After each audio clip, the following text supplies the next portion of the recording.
अस्सलाम वालेकुम नाजरीन, हाईटेक न्यूज़ के नेशनल और इंटरनेशनल खबरों में आपका खैर मकदम है। मैं हूं नेहा खान। नजर डालते हैं आज की अहम खबरों पर।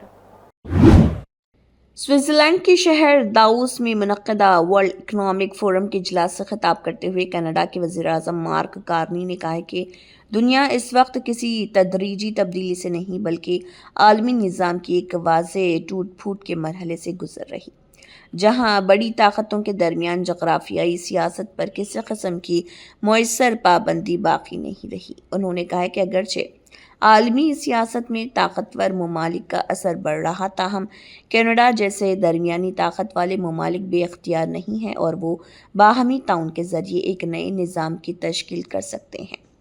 कनाडा के वज़ीर-ए-आज़म मार्क कार्नी ने कहा, कनाडा और दुनिया के लिए इस अहम मोड़ पर आपके साथ रहना एक खुशी और एक फ़र्ज़ है।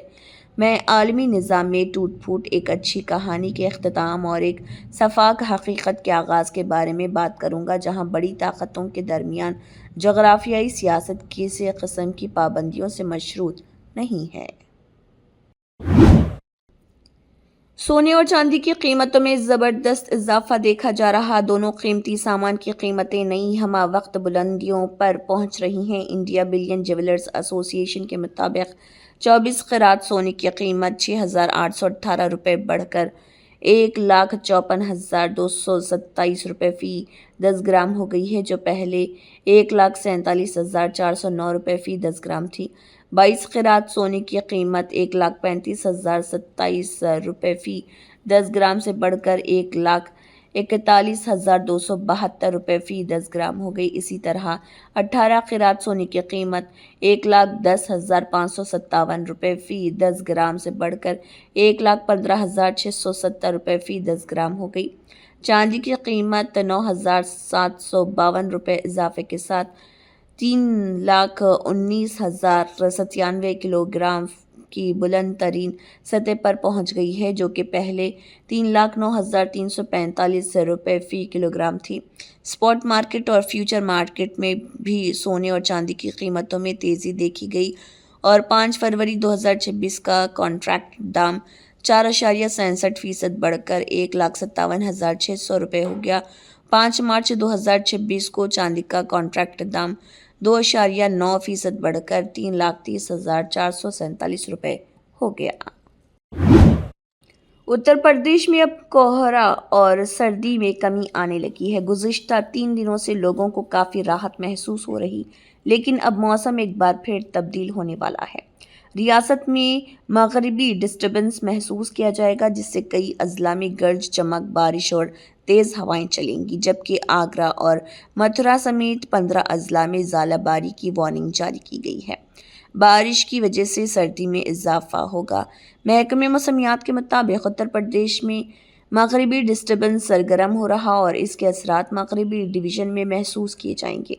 इस दौरान रियासत के कुछ हिस्सों में बहुत हल्की से दरमियानी बारिश होने का इम्कान जाहिर किया जा रहा।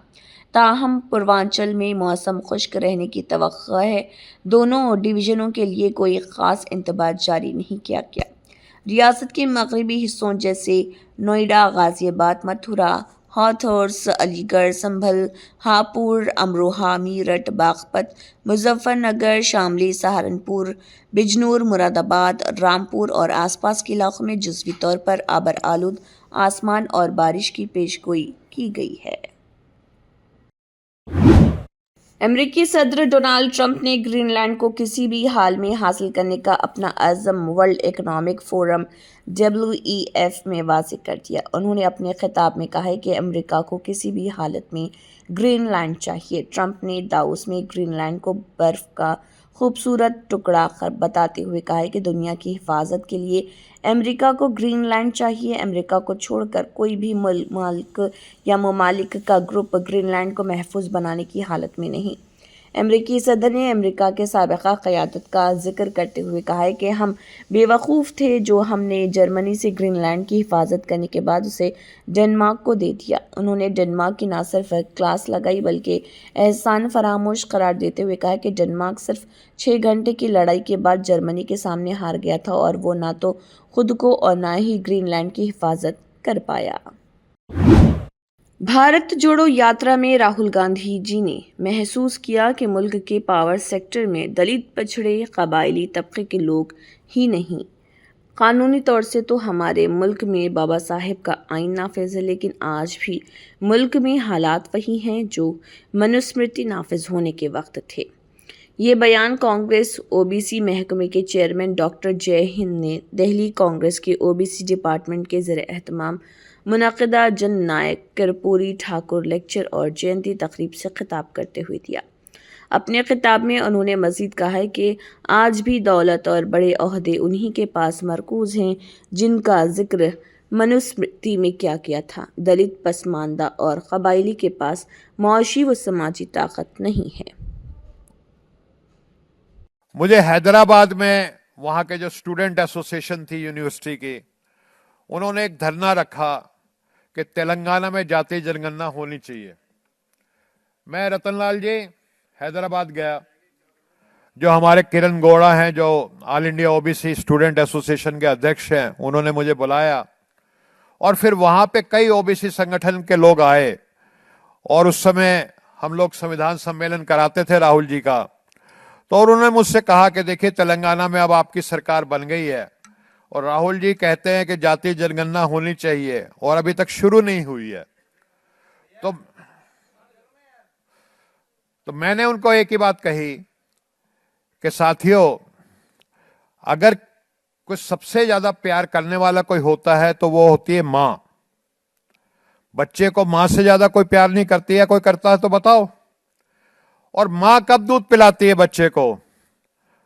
जब बच्चा थोड़ा रोता है, नहीं तो मां को भी नहीं पता लग जाता कि बच्चे को दूध पिलाना है। तो कुछ करना होगा। उनसे मैंने कहा कि आप लोग इकट्ठे हों और कितने संगठन हैं जो जातीय जनगणना तेलंगाना में चाहते हैं? उन्होंने कहा जी सैकड़ों हैं। तो मैंने कहा सबको इकट्ठे करो। 10-15 दिन के बाद हैदराबाद में करीब 150 संगठन अपना लेटर हेड और अपने पदाधिकारियों के साथ एक ऐसे ही हॉल में इकट्ठे हुए और बड़ा लंबा कार्यक्रम शुरू चला, वो सुबह 9 बजे से लेकर के रात 9 बजे तक का। और सबने लिखित रूप में लेटर हेड में लिख करके दिया और वो पूरी की पूरी फाइल हमने जब न्याय योद्धा राहुल जी के सामने रखी तो यकीन मानना 7 दिन के अंदर अंदर तेलंगाना में जातीय जनगणना की घोषणा हो गई। और वो घोषणा होने के बाद संविधान लागू है? नहीं है। आप ठीक कह रहे हैं। कानून में 2 शब्द होते हैं, एक कहते हैं डी फैक्टो और एक शब्द होता है डी ज्योर। डी ज्योर यानी कानूनी रूप से क्या है और डी फैक्टो यानी वास्तविक स्थिति क्या है। डी ज्योर कानूनी रूप से हमारे देश में बाबा साहब का संविधान लागू है, लेकिन डी फैक्टो अगर हम देखेंगे स्थिति वही है लगभग जो मनुस्मृति जब लागू थी वो थी। आज भी धन दौलत संपत्ति कहां है? ज्यादा उन्हीं लोगों के पास है जो मनुस्मृति जिनके बारे में बात करती है। आज भी मान सम्मान किनका ज्यादा है? जन्म के आधार पर मान सम्मान दिया जाता है आज भी। और आज भी गरीब कौन है, शिक्षा में पिछड़ा कौन है, पदों में पिछड़ा कौन है? तो राहुल गांधी जी जब भारत जोड़ो यात्रा कर रहे थे और पूरे देश में पैदल चले, गांव गांव से गुजरे, आम आदमी से मिले, तो उन्होंने एक चीज शिद्दत से महसूस की कि इस देश का जो पावर स्ट्रक्चर है, उस पावर स्ट्रक्चर में जो 90% दलित है, पिछड़ा है, आदिवासी है, वो एब्सेंट है। अब पावर स्ट्रक्चर क्या होता है? हम क्या है कि हम रहते हैं कुओं में, रहते हैं अपने अपने कूप मंडूक है और अपने कुएं में देखते हैं कि ये बहुत शक्तिशाली मेंढक है, उससे बड़ी कोई चीज नजर नहीं आती। लेकिन कुएं से बाहर निकलेंगे तो पता लगेगा शेर भी है, हाथी भी है। तो ऐसे ही हम अपने कस्बों में, गांव में, शहरों में जिनमें रहते हैं, हमें लगता है कि ये थानेदार बहुत मजबूत है, ये एमएलए बहुत मजबूत है। वास्तविकता ये नहीं है। जो असली पावर है, जो असली शक्ति है, वो सुप्रीम कोर्ट में है। यानी तेलंगाना की असेंबली ने पास कर दिया 42% आरक्षण दिया जाए पिछड़ों को वहां पे, लेकिन क्योंकि सुप्रीम कोर्ट में आपके लोग नहीं बैठे हैं तो वो सुप्रीम कोर्ट में फंस गया। आप देखते हैं व्यापार में संविधान में आपको पूरी छूट है कि कोई भी व्यापार कर सकता है, और अब मैं आपसे पूछूं तो आधे से ज्यादा लोग हाथ खड़ा कर देंगे हम व्यापार करते हैं। लेकिन आप किस तरह का व्यापार करते हैं? हाँ, लेकिन किस तरह का व्यापार करते हैं? मैं एक ऐसे ही एक जाति के उसमें गया, महासभा जो होती है अलग अलग जाति की, तो मैंने उनसे पूछा, आप थक मान करके थके हारे जब जाते हैं घर में चाय का कप पीते हैं तो टेलीविजन पे चला देते हैं, और आप जो वो बोलते हैं उसको हम सच मान लेते हैं, उस जहर को हम पी लेते हैं। तो ये एक बहुत कठिन लड़ाई है। लेकिन हमारे लिए खुशी की बात यह है कि जो मशाल कभी कर्पूरी ठाकुर जी ने जलाई थी, आज वो मशाल न्याय योद्धा राहुल गांधी जी के हाथ में है। वो इसको लेके चल रहे हैं, और बहुत जल्द हमें राहुल गांधी जी का साथ देना है। इस देश में न्याय का राज कायम होगा। सामाजिक न्याय, आर्थिक न्याय, शैक्षणिक न्याय, सांस्कृतिक न्याय, धार्मिक न्याय, ये सबको मिलेगा। और पूरी ताकत से हम कांग्रेस के झंडे के तले राहुल जी के बहादुर नेतृत्व में, खड़गे साहब जैसे हमारे जो एक बहुत ही तजुर्बेकार हमारे नेता हैं, हमारा सौभाग्य है, उनके नेतृत्व में चल करके हम इन कर्पूरी जी के अधूरे काम को हम पूरा करेंगे। और आखिर में मैं सिर्फ 2 लाइनें बोलूंगा कि इन अंधेरों में एक ना एक शम्मा जलाए रखिए, सुबह होने को है माहौल बनाए रखिए, और एक किरण सच्चाई की, नूर की, जुल्मात पे भारी होगी। रात मनुवादियों की सही, सुबह हमारी होगी। दिल्ली कांग्रेस सदर देवेंद्र यादव ने कहा कि कर्पूरी ठाकुर मुजाहिद आज़ादी रहे, पसमानदा तबकात के रहनुमा रहे, उन्हें भारत रत्न से भी नवाजा गया। बिहार में ज़ात पात और मजहब की सियासत की जड़ें बिहार में बहुत गहरी थी, लेकिन कर्पूरी ठाकुर जी उन्हें पार कर 2 बार वज़ीर आला बने। देवेंद्र यादव के मुताबिक उन्होंने अपनी छोटी सी मुद्दतकार में मुल्क की सियासत और मुल्क के समाजी तवाज़ुन को बरकरार रखने का काम किया, पसमानदा तबकात और दलितों का प्यार हासिल किया। साथ ही उन्होंने कर्पूरी ठाकुर की हुसूलियाबियों का जिक्र करते हुए कहा कि तालीम और मुलाजिमत में 26% रिजर्वेशन देने का काम किया। सबसे पहले बिहार में शराबबंदी नाफिज करने का काम किया और 8वीं क्लास तक मुफ्त तालीम फराहम करने के मुतल्लिक़ भी काम किया। जब से माननीय राहुल गांधी जी ने ये मुद्दा, जिसमें कहीं ना कहीं दलित और पिछड़े लगातार पिछड़ते जा रहे थे, उनको बराबरी के हक की लड़ाई लड़ने का जो नारा माननीय राहुल गांधी जी ने दिया, उस नारे को लेकर आज पूरे देश में कांग्रेस मजबूती के साथ उसको चरितार्थ करने की कोशिश में लगी हुई है। उसी कोशिश का आज ये और प्रयास है, क्योंकि जब तक हम अपने हीरोज को नहीं समझेंगे, उनको जानेंगे नहीं, तो उनके दिखाए हुए रास्ते पर बढ़ेंगे कैसे। एक ऐसे नेता जो बहुत एक मैं कहूं कि मार्जिनलाइज्ड कम्युनिटी से आते थे, उनको मौका मिला, और जब मौका मिला तो उन्होंने वो कुछ करके दिखाया जिससे उनकी जो पहचान थी, वो चाहे मैं कहूं कि स्वतंत्रता सेनानी भी रहे, वो मार्जिनाइज्ड लोगों के नेता रहे, वो आज भारत रत्न से सम्मानित एक ऐसे व्यक्ति भी हैं। लेकिन फिर भी अगर कर्पूरी ठाकुर जी को कोई सबसे ज्यादा जानता है तो जननायक के रूप में जानता है, और जन जन का जिसने विश्वास हासिल कर लिया हो, उससे बेहतर नेता कोई और हो नहीं सकता। आप ऐसे नेता थे जिन्होंने मार्जिनलाइज्ड कम्युनिटी से होते हुए एक ऐसा रास्ता तय किया जो बहुत कठिन था, विशेष रूप से बिहार जैसे राज्य में जहां पर जातिवाद, धर्म का राजनीति बहुत ज्यादा, मुझे लगता है कि बहुत गहरे तक जिसकी जड़ें थी, उसको पार करते हुए माननीय कर्पूरी ठाकुर साहब ने 2 बार मुख्यमंत्री रहते हुए, हालांकि 2 बार भले ही मुख्यमंत्री रहे लेकिन बहुत कम समय तक रहे। लगभग सारा जो कार्यकाल रहा वो 2.5 साल का रहा, क्योंकि 70 से 71 तक और 77 से 79 तक ये वो 2.5 साल थे कि जिस 2.5 साल में पूरे देश की राजनीति और पूरे देश का सामाजिक जो संतुलन है वो बनाने का काम माननीय कर्पूरी ठाकुर साहब ने किया काम।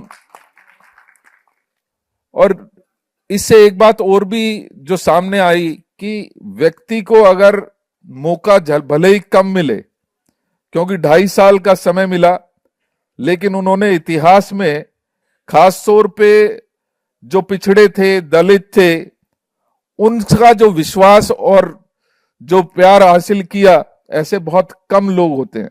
काम करने के वाले के लिए बहाने नहीं होते, काम करने वाला काम करता है। बहुत सारे साथी हैं काम करना चाहते हैं लेकिन वो कहते हैं कि हमें मौका नहीं मिला, और जब मौका मिलता है तो उस मौके को चूक जाते हैं, तब सोते रह जाते हैं। लेकिन माननीय कर्पूरी ठाकुर साहब ने कुछ ऐसे बड़े फैसले लिए जिसकी वजह से वो जननायक के रूप में जाने और पहचान उन्होंने बनाई।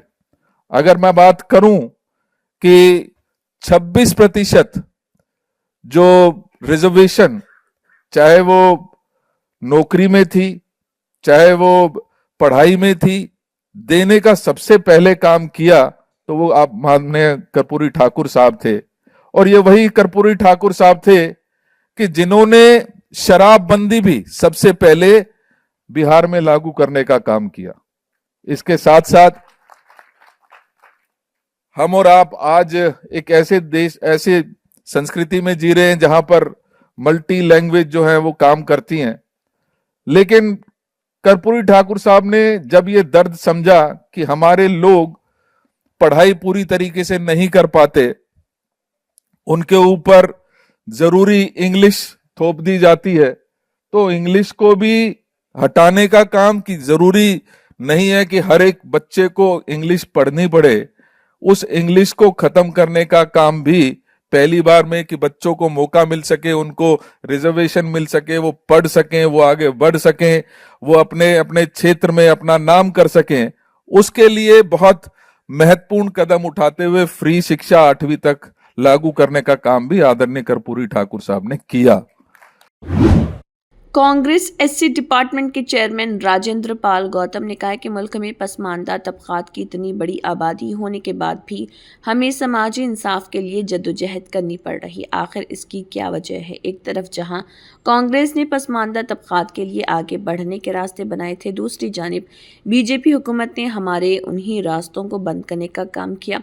साथ ही उन्होंने कहा कि बीजेपी हुकूमत में सरकारी नौकरियों को ठेकेदारी पर दिया जाने लगा और रिजर्वेशन के मौके ही ख़त्म कर दिए गए। साथियों, सबसे पहले तो मैं कर्पूरी ठाकुर जी जो जननायक हैं, हम सब के प्रेरणा स्रोत हैं, मैं उनको उनकी जयंती पर शुभकामनाएं आप सबको देता हूं और उनको फ्लोरल ट्रिब्यूट देता हूं, श्रद्धांजलि अर्पित करता हूं। आज चूंकि उनके जीवन में उन्होंने क्या क्या दिया, क्या क्या कार्य किए, उस पे तो हमारे कई वक्ताओं ने बोल लिया। मैं उससे थोड़ा हट के आपके सिर्फ 5 मिनट लूंगा, लंबा, चूंकि मैं लगातार बोलता रहता हूँ, आप सब लोग देखते ही होंगे, तो मैं बाकी टाइम आज रतनलाल जी को देना चाहूँगा। मैं सिर्फ एक बात कहना चाहता हूँ कि भारत में सामाजिक न्याय की जो लड़ाई ज्योतिबा फूले जी ने शुरू की, साहू जी महाराज से होते हुए, डॉक्टर बाबा साहेब अम्बेडकर जी से होते हुए, कर्पूरी ठाकुर जी से, रामस्वरूप वर्मा जी से, जगदेव बाबू कुशवाहा जी से होते हुए, मान्यवर कांसीराम साहब तक से होते हुए आज यहाँ तक पहुँची है कि हम और आप उस लड़ाई के एक मजबूत सशक्त सिपाही हैं। लेकिन इसमें बाधा क्या है? इतने सारे महापुरुषों ने अपना पूरा जीवन दे दिया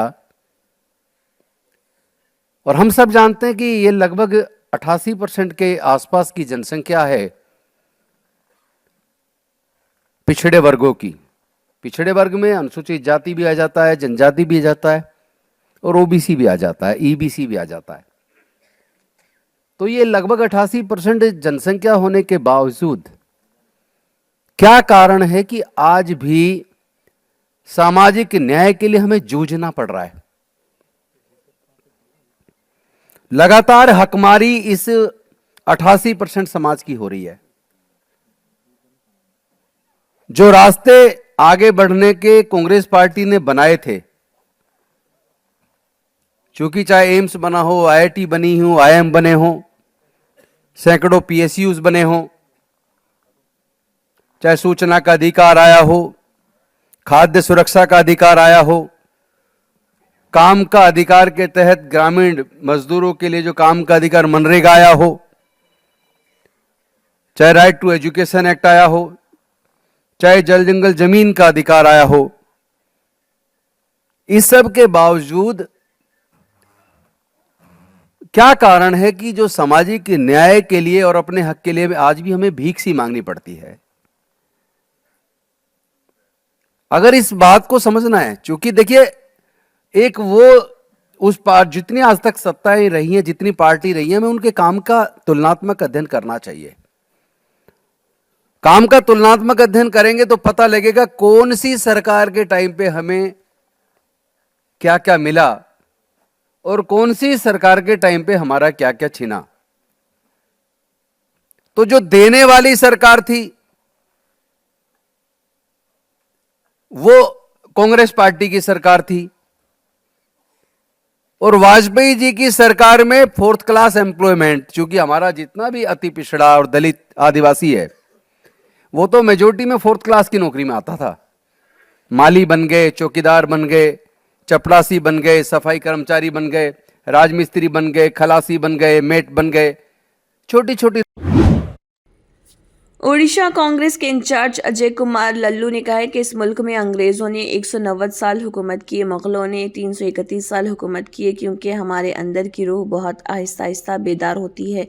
अगर हम अब भी बेदार नहीं होंगे तो नफरत का एक नज़रिया तेज़ी से बढ़ रहा है, गांव-गांव तक पहुंच रहा है, वो हमारे मज़ीद हुकूक सल्ब करने का काम करेगा।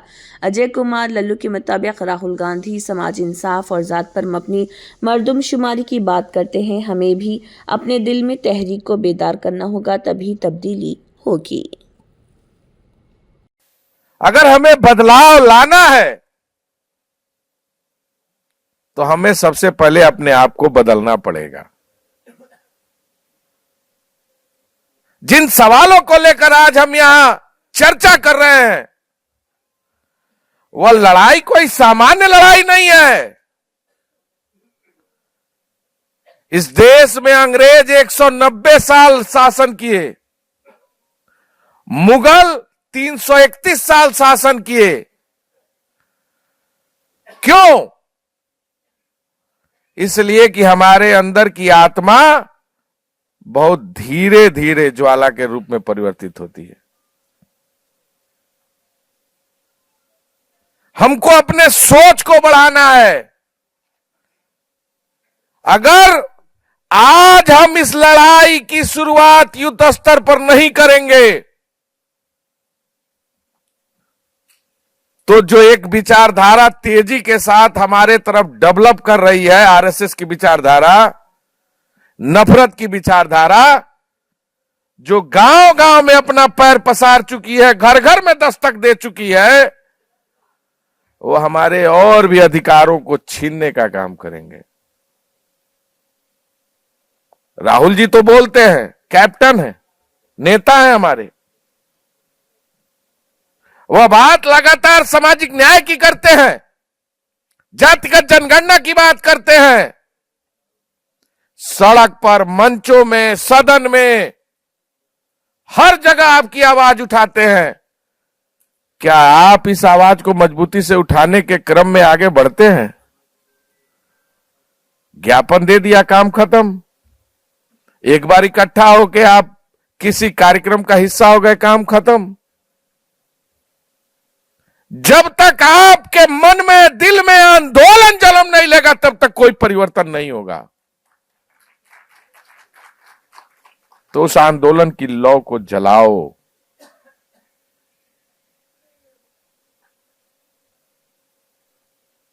आज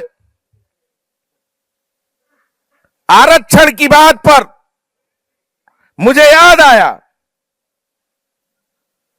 कि इस देश में अभी भी बहुत सारे ऐसे राज्य हैं जहां 27% ओबीसी को आरक्षण नहीं है, जो संविधान में लिखित है।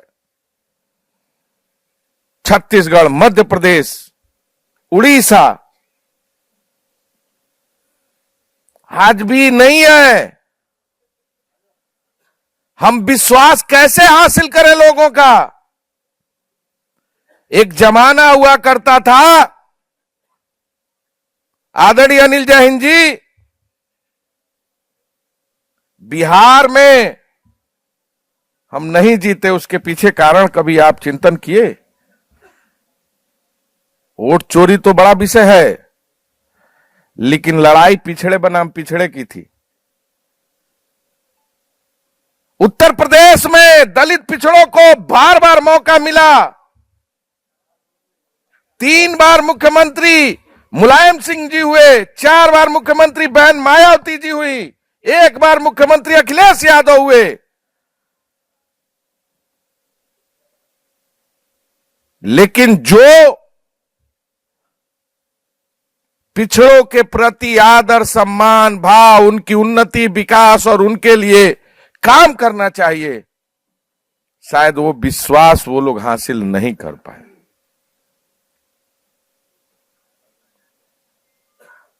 आज बीजेपी हमारे लोगों को तलवार बांट रही है, धर्म के रास्ते पर ले जा रही है।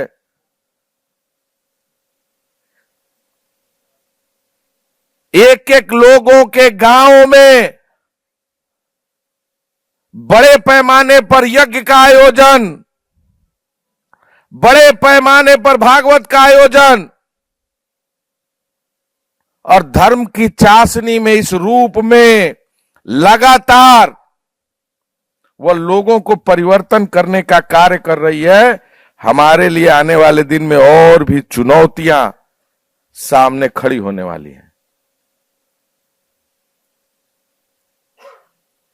हमें अभियान की तरह निकलना पड़ेगा। सामाजिक रूप से जो लोग हैं, उन लोगों के साथ अपने आप को कनेक्ट करना पड़ेगा। हर वर्ग की हिस्सेदारी हमको अपने पास भी तय करनी पड़ेगी। उन लोगों के अगर आप वोडाफोन आइडिया के सारिफ हैं तो आपके जेब पर बोझ पड़ने वाला है। वोडाफोन आइडिया ने अपने सार्फिन को झटका देते हुए कुछ फैमिली पोस्ट पेड प्लान्स की कीमतों में इजाफा कर दिया है।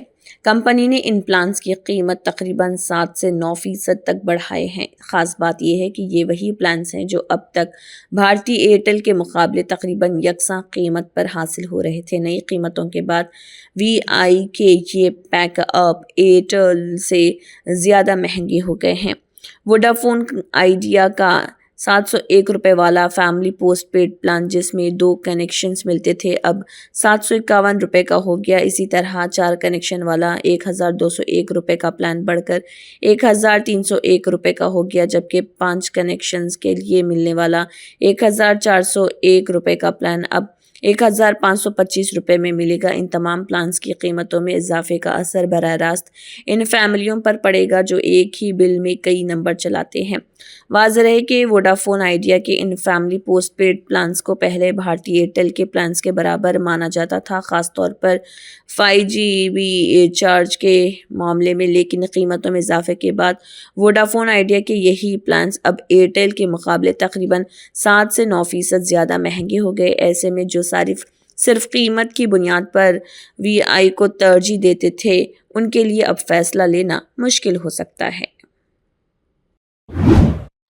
राजस्थान के साबिक नायब वज़ीर आला और कांग्रेस के कौमी जनरल सेक्रेटरी सचिन पायलट ने जामे वोटर लिस्ट नज़रसानी SIR के हवाले से एक बार फिर हुकूमत को निशाना बनाते हुए कहा कि वोटर लिस्ट से नाम हज़फ किए जाने के अमल की कांग्रेस पार्टी सख्त मुखालिफत करेगी।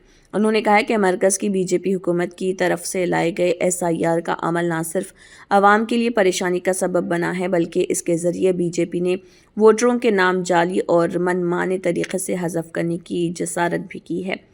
सचिन पायलट ने सहाफ़ियों से गुफ्तगू करते हुए कहा कि रियासत भर से वोटर फहरिस्तों से नाम काटे जाने की शिकायत मौसूल हो रही। उन्होंने कहा कि फहरिस्त के हतमी इजरा से कबल कई बेज़ाब्तगियाँ सामने आ रही और फॉर्म नंबर 7 जमा कराने के बावजूद अहल वोटरों के नाम हज़फ किए जा रहे। पाकिस्तान ने गजा बोर्ड ऑफ पीस में शमूलियत के लिए डोनाल्ड ट्रंप की दावत कबूल कर ली। तर्जुमान दफ्तर खारिजा के मुताबिक अमेरिकी सदर डोनाल्ड ट्रंप की जानिब से वज़ीर-ए-आज़म शहबाज शरीफ को शमूलियत की दावत दी गई थी, जिसके जवाब में पाकिस्तान ने अक़वाम मुत्तहिदा की सलामती कौंसिल की क़रारदाद 2803 के तहत गजा अमन मंसूबे के निफाज की हिमायत के लिए बोर्ड ऑफ पीस में शमूलियत का फ़ैसला किया। तर्जुमान दफ्तर खारिजा के मुताबिक पाकिस्तान इस उम्मीद का इजहार करता है कि इस फ्रेमवर्क के क़याम से फ़लस्तीनी अवाम के लिए इंसानी इमदाद में नुमाया इजाफे और गजा की तामीर नौ के लिए ठोस इक़दामात किए जाएंगे। पाकिस्तान को ये भी उम्मीद है कि ये कोशिशें फ़लस्तीनी अवाम के हक़ खुद इरादियत के हुसूल का ज़रिया बनेंगी। मरकज़ी काबीना ने गैर मुनज़्ज़म शोबे के कारकुनों के लिए अटल पेंशन योजना APY को 2030-31 तक जारी रखने और आगाही पैदा करने और तरक्याती सरगर्मियों को अंजाम देने के लिए गैप फंडिंग में तोसी की मंजूरी दे दी है।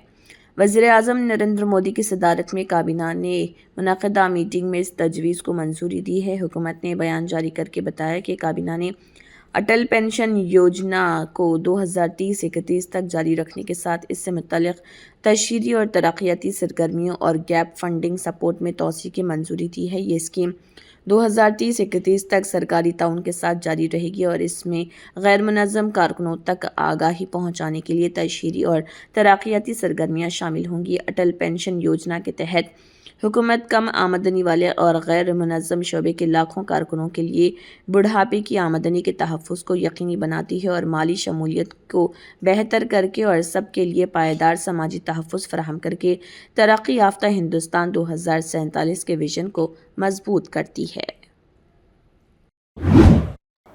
इसी के साथ हाईटेक न्यूज़ के नेशनल और इंटरनेशनल खबरें इख्तिताम को पहुँचते हैं। अल्लाह हाफ़िज़।